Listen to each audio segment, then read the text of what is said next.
चंडीगढ़ के सेक्टर 26 में क्लब के बाहर ब्लास्ट केस में एक बड़ा अपडेट सामने आया है। ब्लास्ट मामले में आरोपियों ने कुछ और बड़े खुलासे किए हैं। विदेश में बैठे गैंगस्टर की तरफ से सिग्नल दिया जा रहा था। ब्लास्ट में इस्तेमाल बम 2 नहीं बल्कि 4 थे। ये बड़ा खुलासा हुआ है। जिन 2 बदमाशों को हिसार से गिरफ्तार किया गया था उनसे पूछताछ में ये बड़े खुलासे हुए हैं। बम को अलग अलग टिफिन बॉक्स में दिया गया था। सिग्नल के जरिए टिफिन बम की जानकारी दी जा रही थी। देसी बम से दहशत बनाने का सिग्नल मिल रहा था। चंडीगढ़ के एक और क्लब में ब्लास्ट की प्लानिंग थी। ब्लास्ट केस में गिरफ्तार विनय और अजीत ने ये बड़े खुलासे किए हैं। विदेश में बैठे गैंगस्टर ने अकाउंट में 70 से 75 हजार रुपए जमा करवाए थे और इनसे ये काम करवाया था। आपको बता दें कि चंडीगढ़ के सेक्टर 26 स्थित 2 क्लब्स में जो कुछ समय पहले ब्लास्ट हुए थे उसमें 2 बदमाश शामिल थे जिन्हें गिरफ्तार किया गया। सीसीटीवी के फुटेज के आधार पर पुलिस इन तक पहुंची और इन्हें गिरफ्तार किया गया।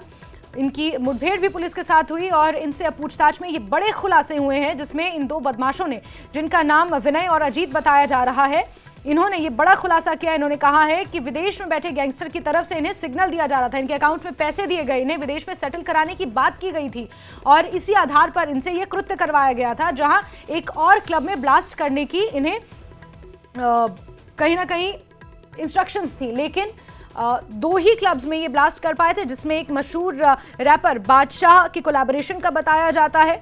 इसके अलावा कई और बड़े खुलासे इन 2 बदमाशों ने किए हैं। बम को अलग अलग टिफिन बॉक्स में दिया गया था। सिग्नल के जरिए टिफिन बम की जानकारी इन तक पहुंचाई जा रही थी। देसी बम से दहशत बनाने का सिग्नल दिया जा रहा था, यानी कि सिर्फ और सिर्फ दहशत बनाने के लिए, लोगों में डर और खौफ पैदा करने के लिए ये पूरा जो वाकया था ये सामने आया था। ये खुलासा हुआ है जब इन 2 बदमाशों से जो इस ब्लास्ट में शामिल थे उनसे पूछताछ की गई। उसके बाद ये खुलासा हुआ है। सिग्नल के जरिए इन्हें टिफिन बम की जानकारी दी जा रही थी और चंडीगढ़ के एक और क्लब में ब्लास्ट की प्लानिंग थी।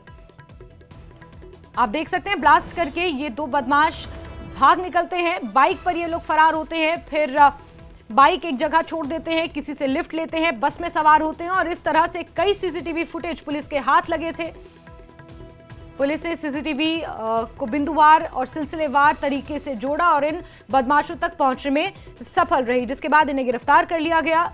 इन बदमाशों का नाम विनय और अजीत बताया जा रहा है। एक तो ग्रेजुएट है और इन्हें झांसा दिया गया था कि इन्हें विदेश में सेटल कर दिया जाएगा। इनके अकाउंट में कुछ 75 हजार रुपए विदेश में बैठे गैंगस्टर विदेश में बैठे इनके अकाउंट ने ट्रांसफर किए थे, जिसके बाद इन्हें ये हिदायत दी गई थी, इन्हें ये इंस्ट्रक्शंस दी गई थी कि तुम्हें इन क्लब्स में ब्लास्ट करना है और इन बम्स की जानकारी भी सिग्नल के जरिए इन तक पहुंचाई जा रही थी। ये 2 तस्वीरें आप देख रहे हैं। पहली तस्वीर कुछ सीसीटीवी फुटेज की है। ब्लास्ट करने के बाद ये लोग किस तरह फरार हुए हैं, भागे हैं। सेक्टर 26 चंडीगढ़ का ये पूरा मामला है। मनोज राठी हमारे सहयोगी ज्यादा जानकारियों के साथ जुड़े हुए हैं। मनोज, आप डे 1 से ही इस पूरे मामले को कवर कर रहे हैं और अब खबर निकल कर आई है कि कुछ और बड़े बड़े खुलासे हुए हैं, जरा बताएंगे विस्तार में।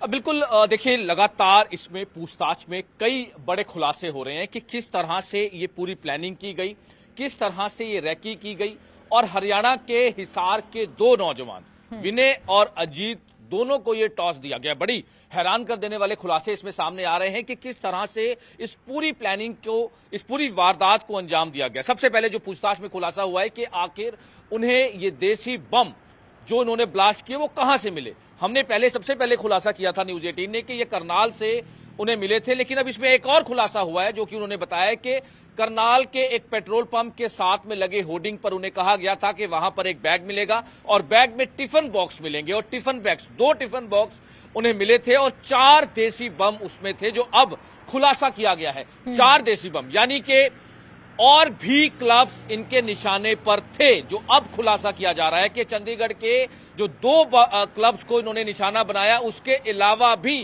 चंडीगढ़ के कई नामी क्लब इनके निशाने पर थे, जहां पर इन्होंने ब्लास्ट करना था, जहां पर इन्होंने एक पूरा पैनिक क्रिएट करना था। हालांकि जो इन्होंने बताया है कि जैसे ही इन्होंने यहां पर बम फेंका और शोर मचा और ये डर के मारे वहां से भाग गए, नहीं तो इन्होंने और भी क्लब्स के बाहर जो देसी बम है वो फेंक कर फरार होना था। लेकिन अब ये देखिए कैसे कैसे थ्योरी आगे से आगे बढ़ रही है, कैसे कैसे जो चीजें जो है वो सामने आ रही है, जिसको लेकर लगातार जो पुलिस है वो इन्वेस्टिगेशन कर रही है। क्योंकि इसमें दो चीजें बहुत अहम है कि आखिर इनसे कौन करवा रहा है। सबसे पहला पॉइंट, विदेश में बैठा जो इनका आका है वो इनसे पूरी वारदात को अंजाम दिलवा रहा है, और इनको 70-75 हजार रुपए की पेमेंट भी आई है। क्योंकि जिस दिन इन्होंने करनाल से वो बैग लिया, उस दिन ये करनाल के एक होटल में रहे, इनके पास पैसे नहीं थे। इन्होंने सिग्नल ऐप के थ्रू जानकारी दी कि हमारे पास पैसे नहीं है, इनको पैसे अकाउंट में भिजवाए गए। करीब 70 से 75 हजार जो पुलिस ने जानकारी दी है इनको भिजवाए गए, और उसके बाद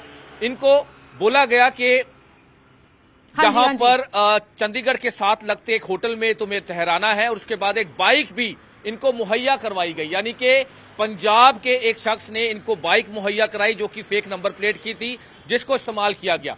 अब देखिए कैसे कैसे पॉइंट टू पॉइंट आगे से आगे कड़ी जुड़ रही है, क्योंकि बहुत एक शातिर तरीके से जो गैंगस्टर्स होते हैं, बिल्कुल मनोज, तो इसमें कहीं ना बिल्कुल कहीं मनोज देखिए बॉटम लाइन यही है कि एक बहुत बड़ा नेक्सस है, और इनका जो जंजाल है, इनके जो तार हैं वो कहीं जगह तक जुड़े हुए हैं। पंजाब, हरियाणा, हर जगह की जानकारी है। लोकल लोगों को इन्होंने इन्वॉल्व कर रखा है। विदेश से बैठकर ये सिग्नल ऐप जो एक मैसेजिंग ऐप है उस पर ये लोग सिग्नल भेजते हैं, जानकारी देते हैं और साझा करते हैं कि क्या टारगेट है।